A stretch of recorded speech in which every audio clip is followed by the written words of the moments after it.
The process of making a modern tire begins in the Banbury.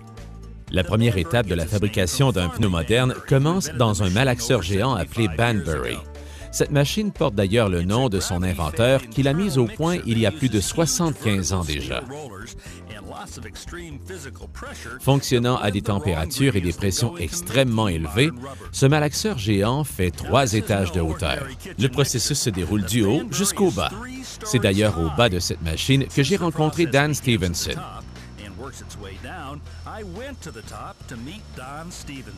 Ce dernier nous a appris que les ingrédients servant au mélange y sont introduits en forme de blocs.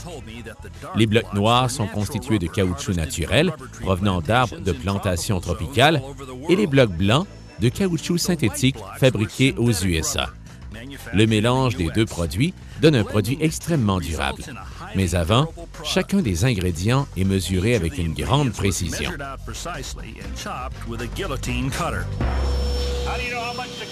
Comment savoir quelle mesure doit-on avoir? Ici, nous avons 18 livres, là 25 et puis 35.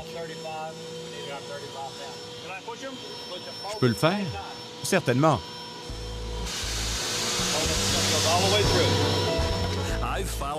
J'ai vu bien des choses dans ma vie, mais jamais rien qui nécessite autant de puissance.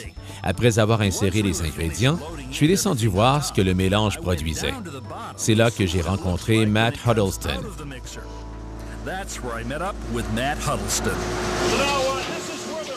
C'est ici que sort le caoutchouc du Banbury? Oui. Pouvez-vous nous expliquer le processus qui se déroule à l'intérieur? Les ingrédients sont mélangés dans le Banbury qui transforme le tout en une galette chaude, noire et gommeuse. C'est un long processus qui brasse sans cesse les ingrédients. C'est ça.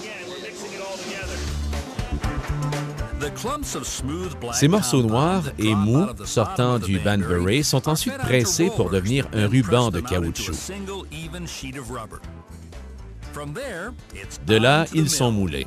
En sortant du Banbury, ils sont coupés en lanières pour ensuite aller dans le premier rouleau du moulin, sorte de projecteur cinématographique géant.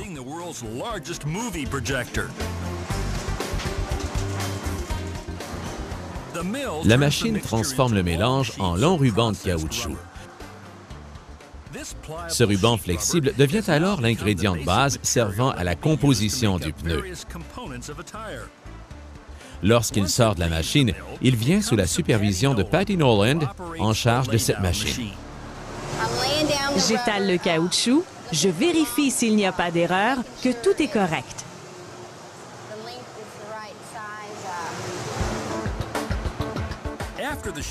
Après que le ruban de caoutchouc soit empilé, il est coupé pour former de nouveaux morceaux. Ces morceaux d'ailleurs presque prêts à être utilisés pour la fabrication de pneus. Toutefois, une importante étape demeure. Patty m'a laissé couper un échantillon de caoutchouc qui sera analysé. Où va cet échantillon? Au laboratoire. Ils vont l'analyser maintenant? Ils vont vérifier s'il y a des anomalies avec ce lot, comme la substance par exemple? Oui, si elle est dure, ils font toutes sortes de tests. Ce qui est important, c'est que c'est fait immédiatement. Pendant le déroulement du test, le composé de caoutchouc est numéroté et bien identifié.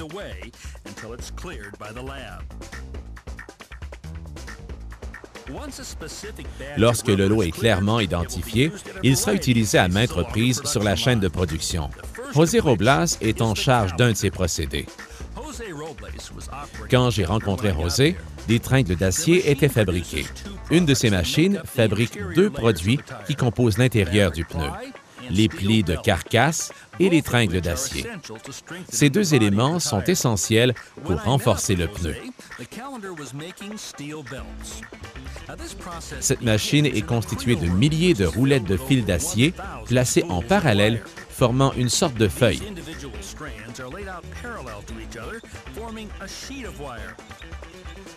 Ces fils sont ensuite mélangés au caoutchouc.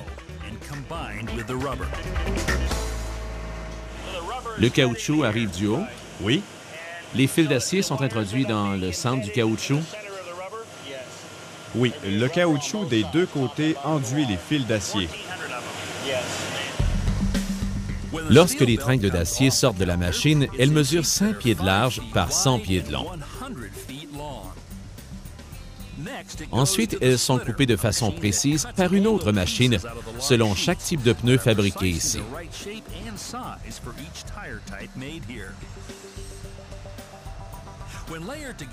Par la suite, les plis de carcasse et les ceintures d'acier sont ajoutés et servent à augmenter la résistance du pneu.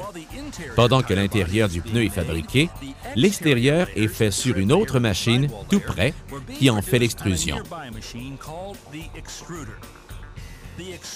Le caoutchouc extrait du Banbury est repris et mélangé pour ensuite former une longue bande. À cette étape, la bande de roulement n'est qu'un caoutchouc lisse et mou. Cette machine est opérée par Brian Whitehead, qui travaille à l'usine de Lawton depuis plus de 17 ans. La bande de roulement du pneu est faite ici. On le force à passer dans ce conduit. L'extrusion du caoutchouc produit une longue bande. Ces bandes seront plus tard coupées pour former la bande de roulement du pneu. Ça donne plusieurs composés de caoutchouc. Ensuite, ils sont introduits ici? Oui. Contrairement à la mentalité populaire, les éléments essentiels du pneu ne résident pas que dans un simple morceau de caoutchouc. C'est vraiment impressionnant de voir comment ces composantes, qui sont fabriquées séparément, forment par la suite le pneu. Le pneu en a fait du chemin ces 100 dernières années. Celui-ci a sans doute servi pour le modèle T4. Très étroit, sa bande de roulement est presque assurée de vous donner une mauvaise conduite. Au milieu du 20e siècle, il ressemblait à ça. Il avait encore des tubes, une bande de roulement bien définie, plus large, et des éléments esthétiques comme cette bande blanche. Un pneu à la fine pointe de la technologie comme celui-ci, avec 12 pouces de large et un profil bas, peut rouler jusqu'à 350 km à 80 km à l'heure sans air. Les pneus ont subi plusieurs changements devant leur évolution. Cependant, un élément essentiel est demeuré, la tringle. La tringle est un cerceau d'acier qui protège le pneu contre la jante. Dans les premières années de sa fabrication, le processus était fait à la main par une personne qui devait faire tourner une table tournante avec une main et enfiler le câble d'acier avec l'autre. Aujourd'hui, une personne comme Floyd Tannen peut fabriquer 23 000 tringles sur son quart de travail. Cette machine à tringles envoie le fil d'acier sur une autre, rassemblant les fils d'acier. Quand ils sont assemblés, ils sont recouverts par le caoutchouc produit par le Banbury. Le caoutchouc passe dans cette machine? Oui. Et il est pressé? Oui. Et ensuite dirigé par ici, où les fils sont enroulés en même temps? C'est ça. OK.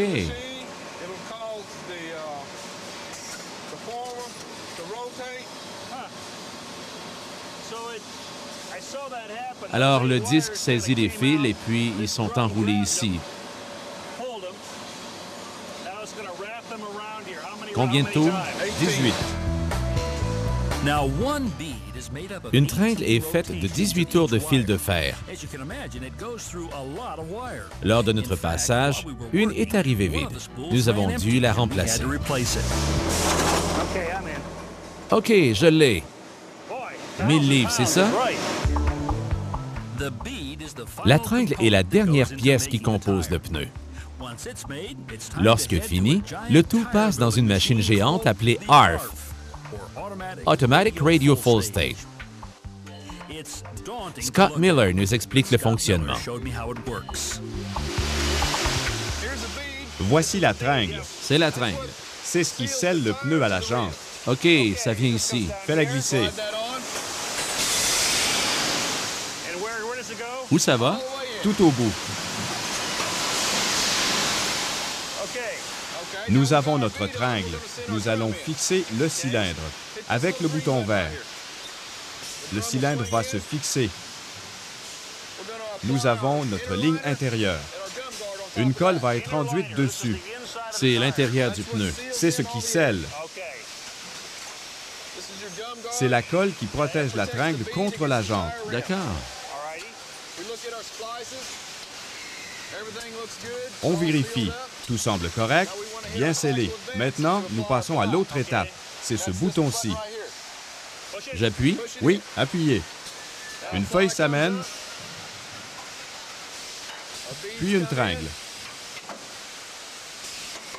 Les voilà. C'est surprenant de voir ces composantes intérieures former le pneu. Chacune doit être placée parfaitement. Une fois à sa place, le produit est soufflé pour assembler le tout. L'impact fixe le tout. Alors, c'est le moment de faire le flanc de pneu. Comment le nomme-t-on? C'est le flanc du pneu. Et que faisons-nous? Maintenant, nous allons les souder. Ici? Oui.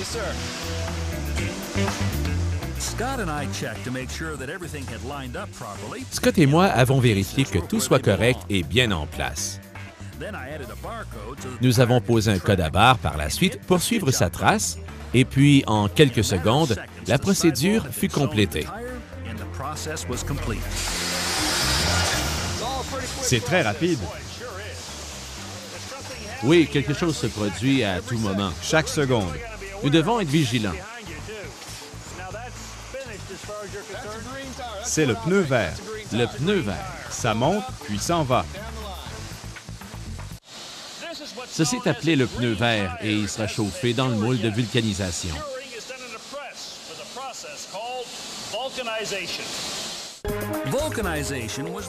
La vulcanisation fut la grande découverte de l'inventeur Charles Goodyear. Il est décédé bien avant que la compagnie qui porte son nom soit créée. Ayant consacré des décennies à l'étude de caoutchouc, il réalisa sa découverte à l'hiver 1839. C'est en mélangeant le soufre au caoutchouc et en faisant chauffer le mélange qu'il obtint un résultat convaincant.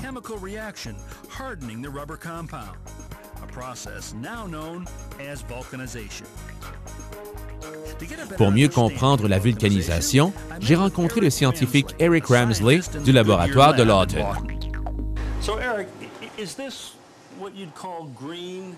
Alors, Eric, c'est ce qu'on appelle le pneu vert? Exactement. C'est presque un pneu. Pratiquement, c'est collant et ça va couler sur lui-même. C'est ce qui fait le pneu vert? Oui. Cependant, le pneu vert n'est pas assez résistant pour être un pneu. Avant de passer à la vulcanisation, nous devons y ajouter du soufre et le soumettre à une extrême chaleur. Eric m'a démontré la différence qui procure la chaleur avec les produits chimiques. Là où nous avons mis le produit chimique, le caoutchouc est dur. Et là où il n'y en a pas, c'est doux et presque inchangé.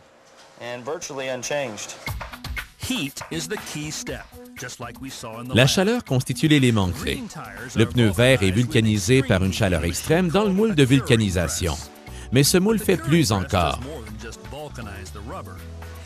L'identification de pneus ainsi que les sculptures de la bande de roulement sont gravées dans le moule et transférées aux pneus durant la vulcanisation à chaud. Pour cette dernière étape, Gary Roden m'a laissé faire le travail. Gary, c'est bien le moule de vulcanisation? Oui.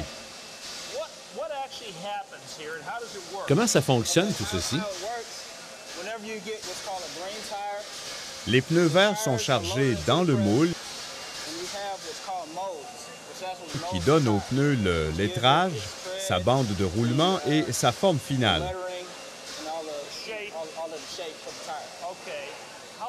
Le processus prend combien de temps? Selon la taille des pneus, la vulcanisation dure de 11 à 12 minutes. 11 à 12 minutes, c'est rapide. Est-ce que je peux le faire? Oui, allez-y. J'ai donc chargé les pneus sur le moule. Lorsque le moule s'ouvre, les pneus sont soulevés et fixés à l'intérieur. Gary explique que par la suite, ils sont gonflés avec de l'air afin que le pneu vert se transforme en un véritable pneu ayant sa propre spécification. Après 12 minutes, ils sont prêts pour la route.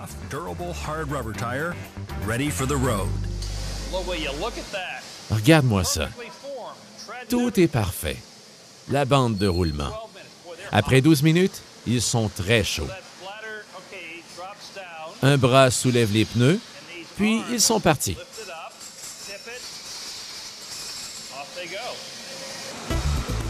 Une fois sortis du moule, les pneus refroidissent sur un convoyeur jusqu'à la station de qualité et d'inspection finale. Des experts s'assurent que les pneus n'aient aucun défaut. Chad Young m'a montré comment faire l'inspection visuelle et manuelle. Dépose-le. Maintenant, prends-le avec ta main gauche et fais-le tourner avec ta main droite. Comme ça?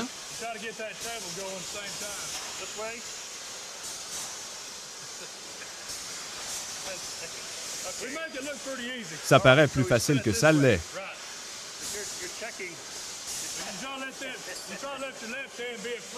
Je le tourne de cette façon? Oui. Ta main gauche doit juste soutenir et laisser glisser le pneu. C'est très étonnant de découvrir une chaîne de montage de pneus. La main de l'homme est encore essentielle pour inspecter les pneus. Après l'inspection, les pneus sont chargés dans des remorques pour être expédiés chez les fabricants de voitures et les distributeurs de pneus. Très vite, ils subiront le test ultime, celui de transporter les gens sur les routes en toute sécurité.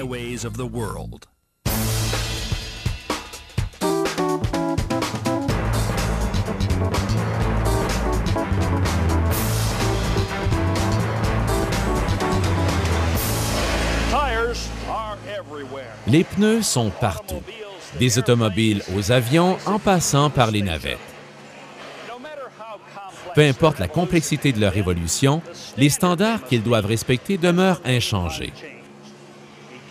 Nous comptons sur eux pour aller et venir en toute sécurité. C'est là que le pneu et la route se rencontrent. Pour History Channel, ici Ron Hazelton. Merci de regarder Hands on History.